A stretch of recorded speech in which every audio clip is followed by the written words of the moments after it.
सभी को सुबह की राम राम। और मैं गीता स्वागत करती हूँ आप सभी का आपके ही channel daily life with Geeta में। फ्रेंड्स, तो यहाँ देखिए काम की शुरुआत हो गई है। काम की शुरुआत मतलब मेरे स्टिचिंग के काम की शुरुआत हो गई है। और आज मुझे जाना है मार्केट, लेना है फॉल अस्तर। इतने सारे फॉल अस्तर तो हैं, लेकिन कभी कभी कुछ कलर ऐसे आ जाते हैं जो कि नहीं रहते हैं। और यहाँ देखिए अभी जो मैंने उठाया है वो है स्टैंड, जिससे कि मैं करती हूँ कटिंग स्टिचिंग वाली वीडियो की शूट, मतलब उससे ही शूट करती हूँ। और यहाँ पे अभी मैं सारे कपड़े निकाल लूँगी और उन कपड़ों में से मतलब कतर काटूँगी, जिससे कि मुझे आसानी रहे धागे और फॉल अस्तर लेने में। अब जब मार्केट निकलूँगी तो कई सारे उससे मिलते जुलते 5-6 और भी ला के रख देती हूँ। ये नहीं है कि जितना लेने गई उतना ही लेके आई। अगर मुझे लगता है कि इस तरीके का मेरे पास नहीं है, हो सकता है 1-2 दिन में आ जाए, तो मैं उसको भी लेती आती हूँ। इससे क्या होता है कि हमारा बहुत सारा समय बच जाता है। सब मिला के देख रही थी क्या है क्या नहीं है, क्योंकि जब बाहर जाओ निकलो ना तो उतना ही समय जो जाता है वो भी बड़ा भारी लगता है, क्योंकि एक एक मिनट की कीमत भाई बहुत होती है। मेरे लिए तो बहुत है, मैं बताती भी रहती हूँ। अब कितने लोगों के लिए ये मतलब यूज़फुल रहता है कि नहीं मेरा बताना, वो तो अलग बात है, लेकिन मेरे लिए बहुत भाई सुबह का टाइम जो होता है उसकी तो बहुत ज़्यादा वैल्यू रहती है। 7 बजे के बाद हो सकता है थोड़ा सा भाई थक जाता है आदमी, दिन भर करते करते सुस्त हो जाए, आज का कल कर दे, ये हो सकता है। लेकिन सुबह का टाइम तो मेरे लिए बहुत ही ज़्यादा इम्पॉर्टेंट होता है। और देखिए जब हम समय बचाते हैं तभी तो हमें काम करने के लिए वक्त मिलेगा।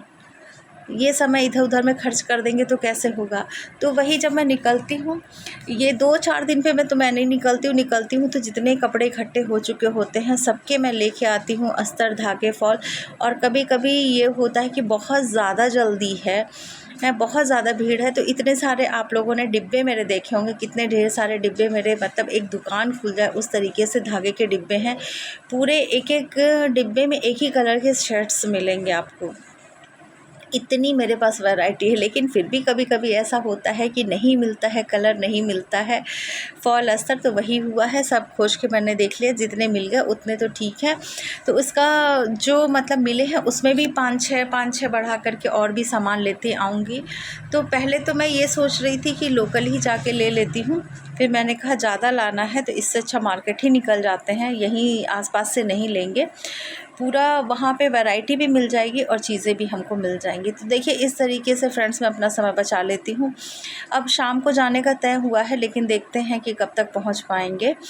समय मिला तो चले जाएंगे, नहीं तो मतलब सैटरडे संडे में तो निकलना ही है। तो इसी तरीके से मैं अपना काम करती रहती हूँ और समय बचाती हूँ। होता है ना, आप समय कैसे बचाते हैं, एक कपड़े के लिए हम दौड़ जाएं तो नहीं ठीक बात है। देखिए अगर आपके पास अभी बहुत कम कपड़े आते हैं, मतलब कुछ ही हैं, तो आप जाके ले सकते हैं। लेकिन अगर बल्क में हैं, ज़्यादा कपड़े आते हैं, तो कोशिश करिए आप उनका एक स्टॉक रखिए, कॉमन कलर का स्टॉक रखिए। कॉमन कलर मेरे पास अभी सारे हैं, लेकिन कुछ जो ऐसे कलर हैं बहुत लाइट वाइट कलर के हैं वो ख़त्म हो चुके हैं, तो वही मुझे लेने जाना है।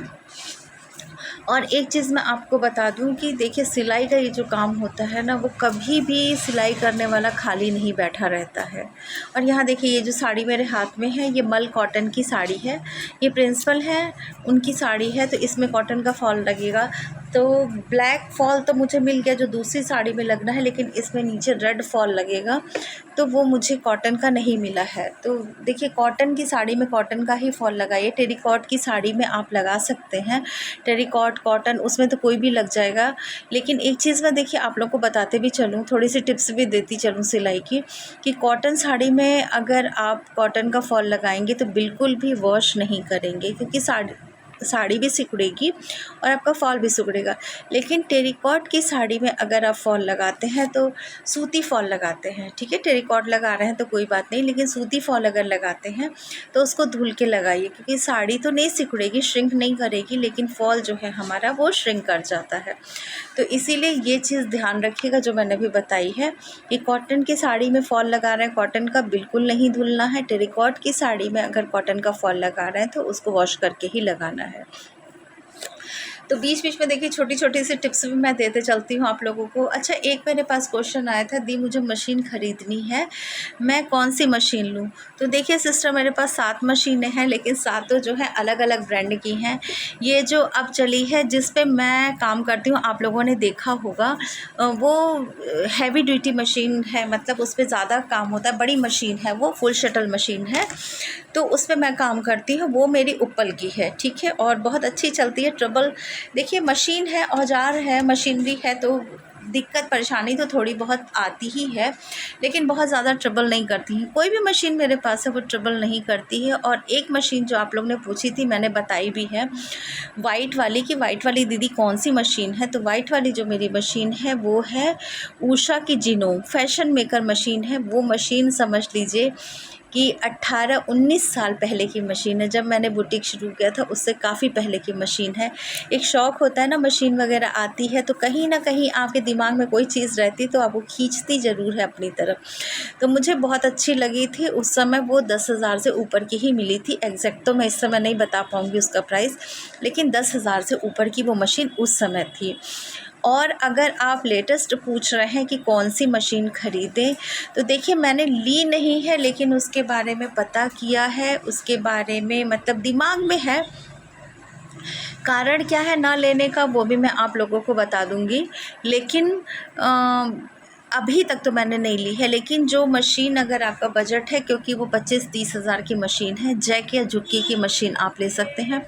इस समय बहुत ज़्यादा सबके पास दिख रही है, बस उसमें मैं क्यों नहीं ले रही हूँ वो आप लोगों को बता दे रही हूँ कि मेरे एरिया में, इधर जहाँ मैं रहती हूँ, वहाँ लाइट ज़्यादा जाती है, और उसमें क्या है कि वो बिना लाइट के चलती नहीं है। इन्वर्टर से अगर मैं उसको चलाती हूँ तो भी नहीं पता लाइट कब आएगी, कितना है, क्या है। अभी मैंने देखिए उसको सामने से प्रैक्टिकल भी नहीं देखा है, लेकिन दिमाग में कहीं ना कहीं ये बन रहा है कि उस मशीन को लेना चाहिए, क्योंकि बहुत लोगों से सुना है कि उसकी स्पीड बहुत अच्छी है, थकान कम लगती है। मतलब है तो मोटर वाली मेरी भी, लेकिन जिस तरीके से उसका आ रहा है वो कहीं ना कहीं एक अट्रैक्ट कर रहा है चीज़ों को। तो देखिए, आप देख लीजिए, अगर बजट है तो जा करके देख लीजिए कि अगर वो मशीन आपको पसंद आ रही है, और कैसे क्या है जा करके पता करेंगे तो वो ज़्यादा डिटेल में शॉपकीपर बता देंगे। लेकिन अगर नॉर्मल एक मशीन लेना चाहती हैं तो ये फुल शटल की हैवी ड्यूटी मशीन ले लीजिए आप, बहुत अच्छी है। मेरा अभी तक उसी पे काम चल रहा है और बहुत आराम से मैं काम कर लेती हूँ। उसकी सेटिंग वगैरह भी अगर कुछ 19-20 होता है तो भी सेट कर सकती हूँ, लेकिन जैक वाली पता नहीं हो पाएगा कि नहीं हो पाएगा। उससे मतलब मुझसे ठीक हो पाएगी कि नहीं, वो चीज़ आप ज़रूर पता करके ही लीजिएगा। तो एक अच्छी मशीन चाहते हैं तो थोड़ा सा मार्केट में निकलिए, देखिए। तो मैंने आपको बता दी, मेरे पास जो बड़ी वाली है वो उपल की मशीन है, हैवी ड्यूटी मशीन है, बहुत अच्छा वर्क करती है, कोई दिक्कत परेशानी नहीं है। जैसा कि मैंने बताया, थोड़ी बहुत परेशानी तो सब में आती है, वो भी समय समय पर जब बहुत चलेगी और तब जाके होगी, ऐसे नहीं आती है। तो देखिए, मैंने आपके एक सवाल का जवाब दे दिया कि इस तरीके से मशीन आप जाके, लेकिन एक चीज़ मैं कहूँगी, मैंने तो अभी तक प्रैक्टिकली नहीं देखा है, आप जाके ज़रूर एक बार मार्केट में देख लीजिए, उनसे भी पता कर लीजिए, अगर किसी के पास है तो उनसे पूछ लीजिए किस तरीके की है। तो बस लाइट वाली प्रॉब्लम है, मुझे तो कहीं से नहीं लगता है कि उसमें कोई भी अभी तक किसी ने कहा हो कि ये मशीन ख़राब है, जैक या झुक्की वाली। तो कहीं ना कहीं दिमाग में है, देखते हैं क्या, अगर बजट बन पाएगा तो ज़रूर ले लूँगी। और वो जब लूँगी तो आप लोगों को पता ही चल जाएगा, दिख ही जाएगा कि मैंने ले ली है। ज़रूर बताऊँगी, क्योंकि एक बहुत खुशी की बात रहेगी। इतनी महंगी मशीन अगर मैंने ले ली तो ये भी एक अचीवमेंट ही, अगर हम सिलाई वगैरह करते हैं तो। देखिए, मेरे जस्ट पीछे जो मशीन है वो उषा जिनो की फैशन मेकर है, बहुत पुरानी मशीन है। पहले ये सब मशीन ही रहना बहुत बड़ी बात होती थी, लेकिन आजकल क्या है कि पैसा कमाना आसान हो गया है तो चीज़ें लेना भी बहुत आसान हो गया है। देखिए, पैसा कमाना बहुत आसान हो गया है, लेकिन ये उनके लिए आसान हो गया है जो कि हार्ड वर्किंग है, मेहनत ज़्यादा करते हैं। लेकिन जो सिर्फ खाली बैठे रहते, समय पास करते हैं, मैं उनके बारे में यहाँ बात नहीं कर रही हूँ। तो अगर आपको देखिए सिलाई आती है, सिलाई का हुनर है, आप कभी भी खाली नहीं बैठेंगे, बहुत अच्छा अर्निंग आप कर सकते हैं, बहुत अच्छा पैसा कमा सकते हैं। आप आल्टर करिए, आप पेटीकोट सिलिए, आप जाके बात करिए लोगों से, दुकानों पे जाके बात करिए, होलसेल का काम लीजिए, ठीक है। तो धीरे धीरे करते करते आप जाके बाहर से काम लेके आइए, तो उससे भी लोगों को लगेगा ना कि देखो इनके पास मतलब ये सिलती है, सिलाई करती है, ऐसे भी लोगों को पता चलेगा। मैंने बताया बाहर बोर्ड लगा दीजिए, इससे भी लोगों को पता चल जाएगा कि आप सिलाई करती हैं। बस एक चीज़ आप समझ लीजिए कि जब हम सिलाई का काम करते हैं तो कस्टमर बहुत मुश्किल से मिलते हैं, और उनको बना कर के रखना है, रिपीट कस्टमर आपको चाहिए। तो आपके काम में फिनिशिंग बहुत अच्छी होनी चाहिए। और देखिए, अगर आपको बहुत अच्छे से काम नहीं आता है और इस काम को आप करना चाहते हैं, तो आप एक काम और भी कर सकते हैं, थोड़ा सा अभी रुक कर के खोलिए अपना बुटीक, या मैं तो कहूँगी बुटीक अभी मत खोलिए, घर से ही स्टिचिंग का काम शुरू करिए। जब आपका बहुत अच्छी फिनिशिंग हो जाए, बहुत अच्छा काम चल निकले, तब आप कुछ कर आगे बड़ा करने की सोचिए। अभी आप अगर आपके पास घर में एक नॉर्मल सी सिलाई मशीन है, आप उससे भी शुरू कर सकते हैं, क्योंकि देखिए करना हमको वही काम है, चाहे बड़ी मशीन से करें चाहे छोटी मशीन से। अगर आपके पास अभी काम नॉर्मल है, शुरू करने जा रही हैं, तो आपके पास जो घर में मशीन है उसी से आप करिए। बहुत ज़्यादा कहीं भी पैसा खर्च करने की ज़रूरत आपको नहीं है। अगर सिलाई में आपको थोड़े बहुत डाउट्स हैं या कुछ और समझना है, तो यूट्यूब से भी आप सीख सकते हैं। यूट्यूब पे भी बहुत सारे अच्छे अच्छे चैनल हैं जो कि ये सिखाते हैं कि किस तरीके से कटिंग स्टिचिंग होगी। लेकिन मैं एक चीज़ आपको ज़रूर सजेस्ट करना चाहूँगी, यूट्यूब से जब भी आप सीखिए तो अपने या अपने घर वालों की पहले एक ड्रेस बना के ज़रूर देख लीजिएगा, उसके बाद ही किसी बाहर वाले की ड्रेस लीजिएगा। ये चीज़ मैं ज़रूर करूँगी। कुछ अपना दिमाग लगाइए, बहुत सारे डिज़ाइन वगैरह कैसे बनाते हैं, किस तरीके से करते हैं, थोड़ा अपना दिमाग लगाइए, क्योंकि अगर आपको थोड़ा बहुत आता है और थोड़ा बहुत यहाँ से पता चल जाएगा तो आप बहुत कुछ और भी सीख सकते हैं। तो मैं तो यही कहती हूँ कि अगर आप सिलाई का काम घर से करते हैं, सिलाई का हुनर आपके अंदर है, तो आप कभी भी खाली नहीं बैठेंगे, कभी भी आप बेकार नहीं रहेंगे, बेरोज़गार नहीं रहेंगे। आप इतना कर ले जाएंगे कि आपकी अर्निंग अच्छी खासी हो जाएगी। और एक चीज़ मैं कहूँ कि अगर आपको सिलाई आती है, उस काम को आगे बढ़ाना चाहते हैं, तो एक काम सबसे ज़्यादा ध्यान दीजिएगा, वो है फिनिशिंग का। ऑनेस्टली काम करिए, फिनिशिंग से काम करिए, जेन्युइन काम करिए। धागे जो लगाइए वो बहुत अच्छी क्वालिटी के होने चाहिए, हुक वगैरह लगाइए बहुत अच्छी क्वालिटी का होने चाहिए। ऐसा ना हो कि सस्ती क्वालिटी का ला के, अभी पैसा नहीं मिल रहा है और मैं सस्ती क्वालिटी का ला के लगा दूँ, ये काम बिल्कुल मत करिएगा। ये देखिए थोड़े दिन का काम तो होता है, अच्छा लगता है, लेकिन धीरे धीरे कस्टमर हमारे टूटने लगते हैं। एक एक कस्टमर बनाना इतना मुश्किल होता है, और जो बने हुए हैं वो हमारे टूट जाए तो कितना दुख होता है। जब आप काम करेंगे तब आपको इस चीज़ के बारे में पता चल जाएगा। तो अगर आपको थोड़ी बहुत सिलाई आती है तो आप कहीं बाहर जाके सीख सकते हैं। बाहर नहीं जाने को मिलता है, अगर कोई बाहर नहीं जाने देता है, नहीं परमिशन है बाहर जाने की, तो आप यूट्यूब वगैरह से भी सीख सकते हैं। थोड़ा उनका देखिए, थोड़ा अपना दिमाग लगाइए, आपको आ जाएगा।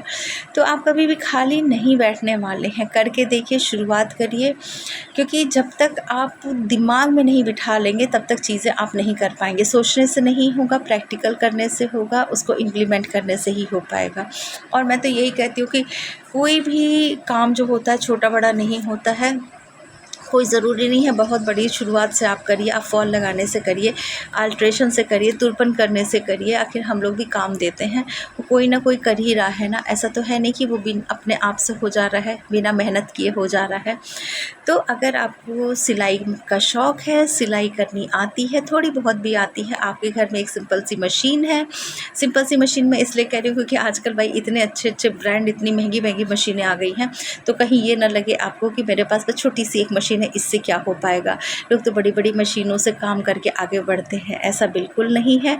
शुरुआत छोटे से ही होती है, बहुत अच्छी होगी। छोटे बड़ा कोई भी मायने नहीं रखता है, काम मायने रखता है। आपकी किस हिसाब से बना के दे रही हैं, आपकी फ़िटिंग कैसी है, ये मायने रखता है। तो अगर आप इतना कुछ कर ले जाती हैं तो जाहिर सी बात है एक दिन आप भी एक बड़ी मतलब टेलर हो जाएंगी, आप भी का भी एक बड़ा बुटीक हो जाएगा, शोरूम हो जाएगा। तो इसलिए ये परेशान मत होइए कि अभी नहीं है, हो जाएगा, धीरे धीरे होगा।